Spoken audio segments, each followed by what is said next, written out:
Olá, seja bem-vindo ao canal Leitura da Bíblia 365. Vamos continuar hoje, no dia 8 de maio, que é o dia 128. Lá na 1 Samuel, capítulo 2, versículo de 22 até o capítulo 4, versículo 22.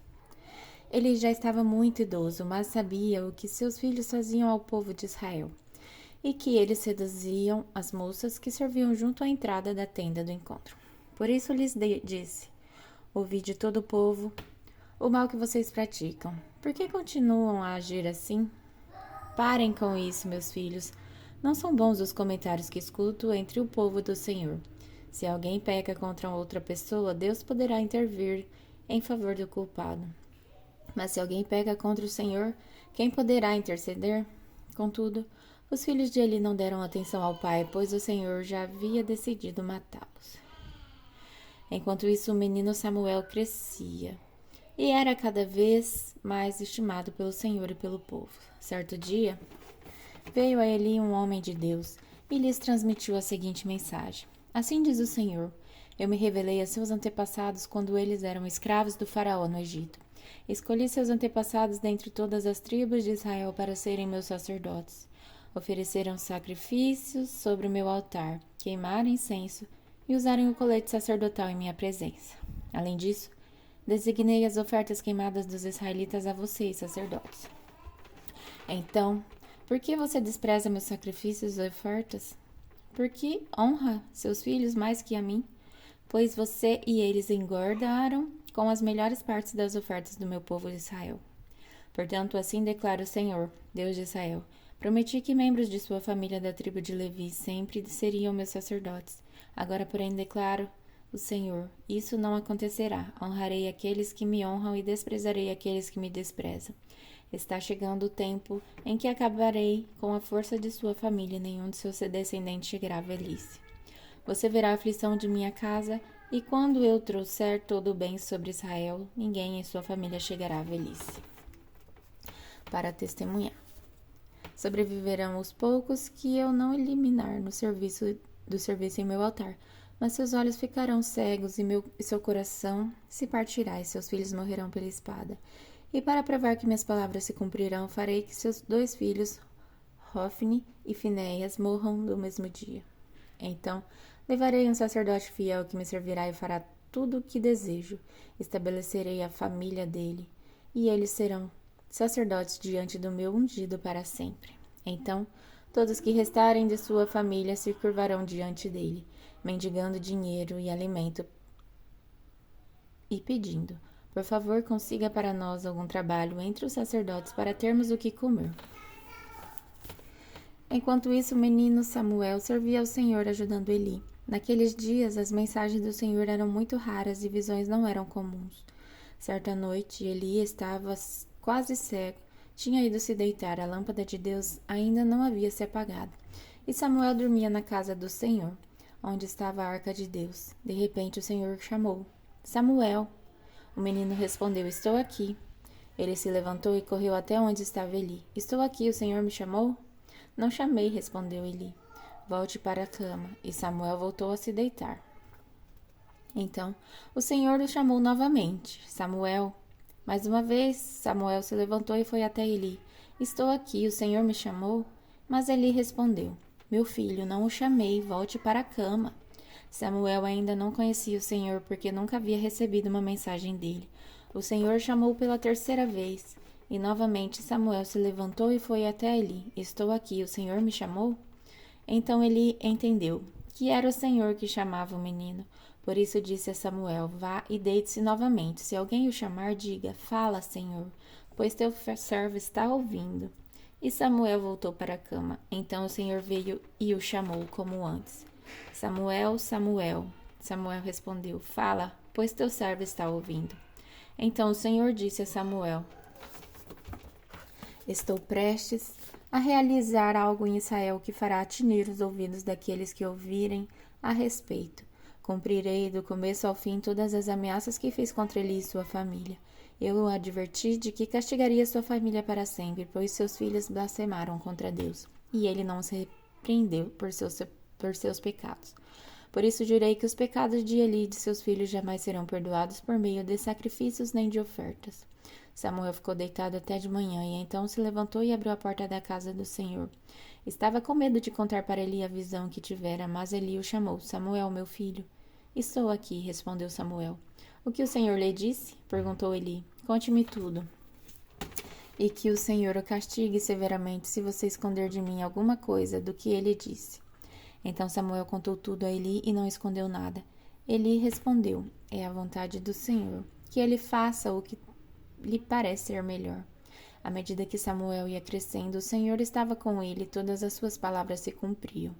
E todo Israel, desde Dan ao norte até Berseba ao sul, sabia que Samuel havia confirmado como profeta do Senhor.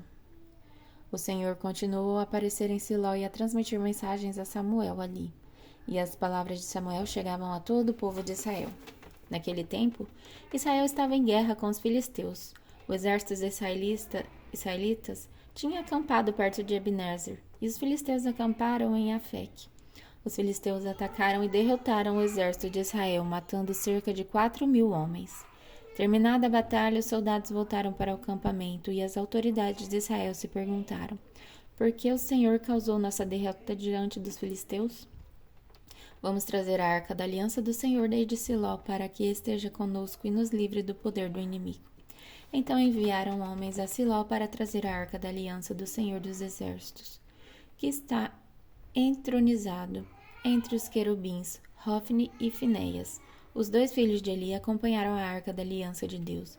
Quando todos os israelitas viram a arca da aliança do Senhor entrando no acampamento, soltaram gritos de alegria, tão altos que fizeram o chão tremer. O que está acontecendo? Perguntaram os filisteus. Que significam esses gritos no acampamento dos hebreus?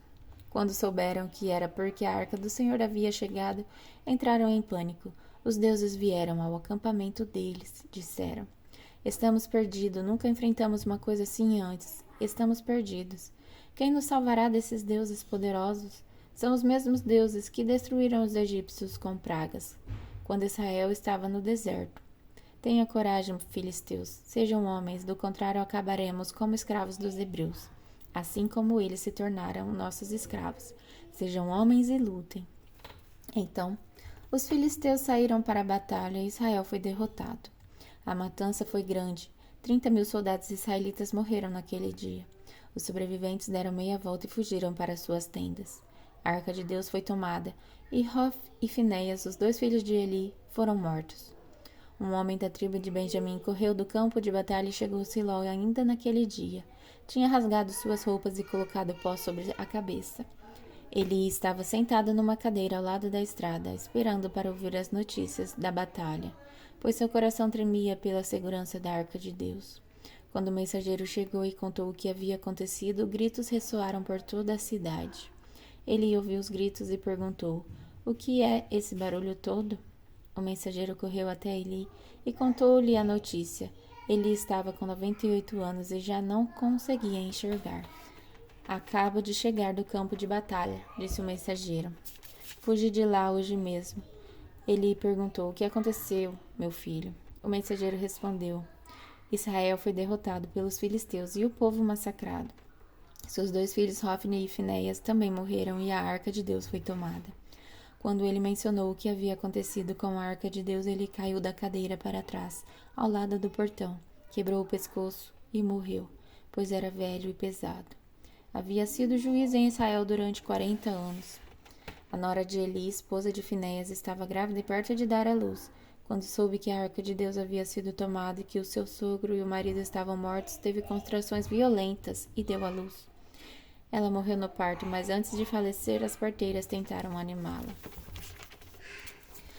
Não tenha medo, disseram. Você teve um menino, mas ela não respondeu, nem se importou. Deu o menino o nome de Icabode e disse: foi-se embora a glória de Israel, pois a arca de Deus havia sido tomada e seu sogro e seu marido estavam mortos. Disse ainda: foi-se embora a glória de Israel, pois a arca de Deus foi tomada. E agora em João, capítulo 5, versículo de 24 a 47. Eu lhes digo a verdade: quem ouve minha mensagem e crê naquele que me enviou, tem a vida eterna. jamais será condenado, mas já passou da morte para a vida. E eu lhes asseguro que está chegando a hora, e de fato já chegou, em que os mortos ouvirão minha voz, a voz do Filho de Deus, e aqueles que a ouvirem viverão. O Pai tem a vida em si mesmo e concedeu ao seu Filho igual poder de dar a vida, e lhe deu autoridade para julgar a todos, porque ele é o Filho do homem. Não fiquem então surpresos. Na verdade, vem o tempo em que todos os mortos ouvirão em seus túmulos a voz do Filho de Deus, e ressuscitarão. Aqueles que fizeram o bem ressuscitarão para terem vida eterna, e aqueles que continuaram a fazer o mal ressuscitarão para serem julgados. Não posso fazer coisa alguma por minha própria conta. Julgo conforme aquilo que Deus me diz. Logo, o meu julgamento é justo, pois não faço minha própria vontade, mas a vontade do Pai que me enviou. Se eu testemunhasse a respeito de mim mesmo, meu testemunho não seria válido, mas há outro que também testemunha sobre mim, e eu lhes asseguro que tudo o que ele diz a meu respeito é verdade. Vocês enviaram investigadores para ouvir João, e o testemunho dele sobre mim é verdadeiro. Claro que não tenho necessidade alguma de testemunhas humanas, mas digo essas coisas para que vocês sejam salvos.